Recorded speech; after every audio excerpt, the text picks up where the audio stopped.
munaasibadan ballaaran oo ka dhacday hoolka dowladda hoose ee degmada Ceelifin ee gobolka Sanaag ayaa daarnayd u mahadcelinta madaxweynaha Soomaaliland iyo u hambalyeynta agaasimaha guud ee wasaaradda gaashaandhigga Soomaaliland oo madaxweynaha Soomaaliland u magacaabay Mustafa Cumar Faarax oo ka mid ah siyaasiyiinta ka soo jeeda degmada Ceelifin ee gobolka Sanaag. Munaasabadan oo ahayd mid liirto isqabatay ugu horreyn waxaa halkaasi ka hadlay haldoor cuqaal waayeel waxgarad salaadiin boqorro xildhibaano ka tirsan golaha deegaanka ee Ceelifin dhalinyaro haween iyo maamulka degmada Ceelifin oo ugu horreeya maayirka degmadaasi Maxamed Aadan Digaale sidoo kale maamulka degmada Darweyne Mustafa xilka loo magacaabay marka hore waa ugu hambalyeynayna waa nin ku filan madaxweynahana uga mahad celinayna kulli xulashada uu ku sameeyay macnaha ku soo maanta turugtaabashadeeda waxaan leenahay insha Allah waa nin reer Ceelifin waa nin la garanayo waa nin tacliin leh kartideeda leh waa nin wax qabadkeeda leh waxaanu leenahay mar labaad iyo mar saddexaadba xilkana Allah kugu asturo xaqana Allah ku tuso waa rag aad iyo aad nabad Ceelifin noogala shaqayn jiray waa nin gobol Sanaaga waa nin degmada Ceelifin waa nin wax ka tari kara hawl kasta oo gobolka Sanaag looga baahdo aad iyo aad baan madaxweynaha aan ugu hambalyeynaa agaasimaha guud ee wasaaradda gaashaandhigga ayaanu taageero halkan ka siinaynaa aad iyo aad baanu ugu soo dhaweynaynaa xilka loo magacaabay waa nin raggii ku suntanaa nabadda waa nin firfircoon ilaahay baa mahadle waxaanu halkan uga mahad celinaynaa madaxweynaha jamhuuriyadda soo dhaweynta iyo xafladda loo qabtay agaasimaha guud ee wasaaradda gaashaandhigga xukuumadda jamhuuriyadda Soomaaliland madaxweynahana waxaanu leenahay awrdaaninba wuxuu ku rartaa buu ka furtaay waad yara bilbilaabay soo kordhi soo kordhada soo dhaweynaynaa oo ugu mahadnaqaynaa madaxweynaha oo aanu isagana ugu hambalyeynaynaa xilkaa agaasimaha guud ee wasaaradda gaashaandhigga ee uu magacaabay Mustafa Cumar Guuleed madaxweyne waad ku mahadsantahay Mustafa Cumar yare si mug iyo miisaan leh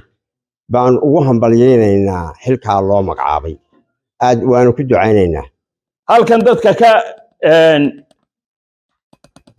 ka soo dhaweynaya ama se taageeraya maaha reer waa degmada Ceelifin iyo nawaaxiga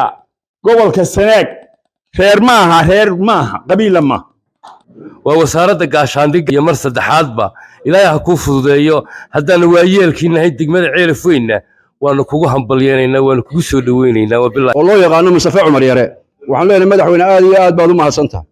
waan aad iyo aadna waanu kaaga mahad celinaynaa markii labaadna wuxuu noqday dagaalkii ciraqiisa la saari waayay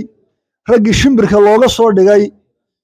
meeshay ku jirtay ka soo saaray ee dadkii walaaleeyay buu hormuud u ahaa ninkaasi madaxweyne Muuse Biixi Cabdi Xildiid waxaan leeyahay madaxweyne horta ninka waxaan la eegaynay inaad wasiir ka dhigtid annaguna waa daba joogno oo ku eegaynay insha Allah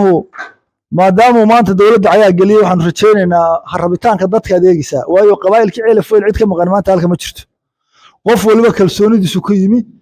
waxaan leenahay Mustafa waa nin caana waa nin la yaqaano aad iyo aad baan u soo dhaweynaynaa agaasimaha la magacaabay nin karti iyo aqoon iyo kasbasho kaga soo baxa caqabad kasta ka hor timaadaad ahayd maantana wasaarad ballaaran oo steerinkii laga darawalinayo jamhuuriyadda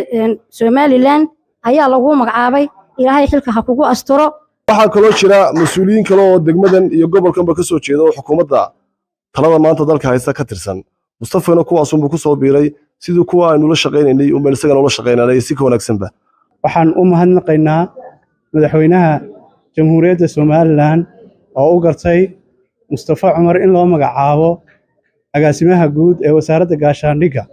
madaxweynaha aad baan ugu mahadnaqaynaa ilaahay ha u fududeeyo baan leenahay lana dardaarmi mayno iyadoo xunbu halka ka shaqeynaya isagoo shacab ah oo deegaanka isku dhici yaraa ka yimid waxaan leenahay xilka ilaahay ha ku fududeeyo madaxweynahana uga mahad celinaynaa kulliba hawl badan baa u taala inaguna dee Ceelifin haddaynu nahay waynuba aad baynu u sugaynaa waxa weeyaan hawshu waxaan u malaynayaa inay celif weyn inkastoo xil badan loo magacaabay oo qaranka oo dhan uu mas'uuliyad ka yahay qof ku suntan waxqabad xisbiga kulmiye labadii jeer uu ku guuleystay kursiga raggii sababta u ahaa ee garbaha hayay ee tii hore xukuumaddii hore siilaanyo iyo xukuumaddan hadda taaganba kursiga gaadhsiiyey ayuu ka mid ahaa Mustafa. halkan waxaanu ku hambalyeynaa agaasimaha guud ee wasaaradda gaashaandhigga Mustafa Cumar Yare. waxaan kaloo halkan aan isna uga mahad celinayaa madaxweynaha jamhuuriyadda Soomaaliland. waxaan leeyahay madaxweyne waa la siibtay. wuxuu ahaa nin u qalma xil xukuumadda oo waliba xeer qaran ah waa siibtay xil xeer qaran ah waa magacowday. waxaan u hambalyeynaa agaasimaha hambalyo baan leenahay agaasimi waxaan naqaynaa madaxweynaha jamhuuriyadda Soomaaliland xil kasta iyo teetal kasta iyo mansab kasta oo ku soo kordhiyay degmadan waxaanu leenahay midna madaxweyne oo aad ku mahadsan tahay. Thank you very much. Mustafa anagu waxaan isbaranay 3 sano ka hor waxa shakhsigii aan isugu shaqada badnayn nabadgeliyo iyo horumarin degmada Darweyne. wuxuu qayb weyn ka ahaa inay degmada Darweyne hesho MCH-ka laga hirgeliyay degmada Darweyne. wuxuu ka qayb weyn ka ahaa 2 gaadiid oo degmadu heshay.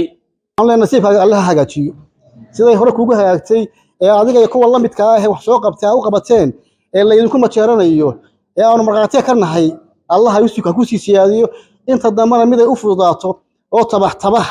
iyo si dareer ah ay ugu dhamaato Allah ka yeelo. qaranku uu magacaabay waa wasaarad adag waa wasaaradii gaashaandhigga mid weeyaane waa duco aynu ducaynayno agaasimaha guud ee wasaaradda gaashaandhigga mudane Mustafa Cumar Faarax Guuleed iyo hambalyo aynu ku hambalyeynayno madaxweynaha jamhuuriyadda qaranka Soomaaliland mudane Muuse Biixi Cabdi Xidiid magacaabista uu magacaabay Mustafa uu magacaabay aynu ugu hambalyeynayno. Mustafa waxaynu ka rajaynaynaa runtii qarankana inuu wax badan uu qaban doono inagana qabyooyinkii haray inuu inala dhamaystiri doono ayaynu Mustafa ka rajaynaynaa. Maxamed Suuta, telefishinka qaranka Soomaaliland, Ceelaf Weyn.